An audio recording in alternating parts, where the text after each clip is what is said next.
Salam əziz müəllimlər və şagirdlər, hər birinizi xoş gördük. Bugün sözün hissələrinin mənasını açmaqla onun leksik mənasının izah edilməsindən danışacağıq. Qarşımıza belə bir sual çıxa bilər ki, sadə sözün hissələrinin mənasını açmaqla leksik mənasını izah etmək olar? Olmaz.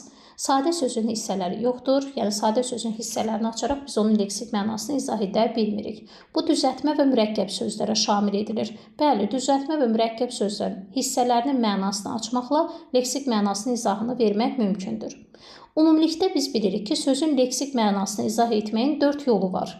Sözə yaxın mənalı söz seçməklə, yəni sinonimini seçməklə, sözə əks mənalı söz seçməklə, antonimini seçməklə, sözün məzmununu, əlamətini izah etməklə və sözün hissələrinin mənasını açmaqla. 4. Deməli, yol vasitəsilə siz sözün leksik mənasını izah edə bilərsiniz.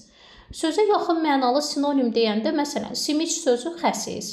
Simic, xəsis. Sözə yaxın mənalı söz seçirik, onun leksik mənasını izah edirik. Və yaxud da əks mənalı söz seçməklə simic, əlaçıq.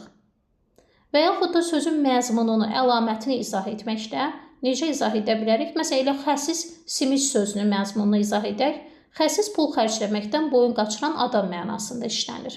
İstənilən bir sözün məzmununu, əlamətini açmaqla siz onun leksik mənasını izah edə bilərsiniz.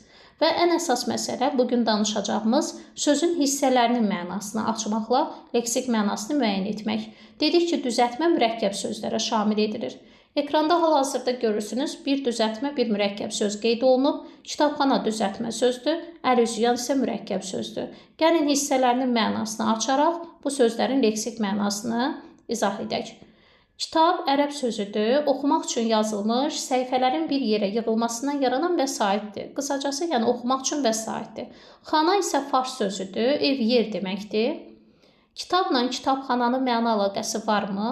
Bəli, yəni sözün kökü ilə yeni yaranan söz arasında məna əlaqəsi var. Kitabxana kitablar olan yer deməkdir. Gördüyünüz kimi hissələrinin mənasını açmaqla biz sözün leksik mənasını ifadə etdik.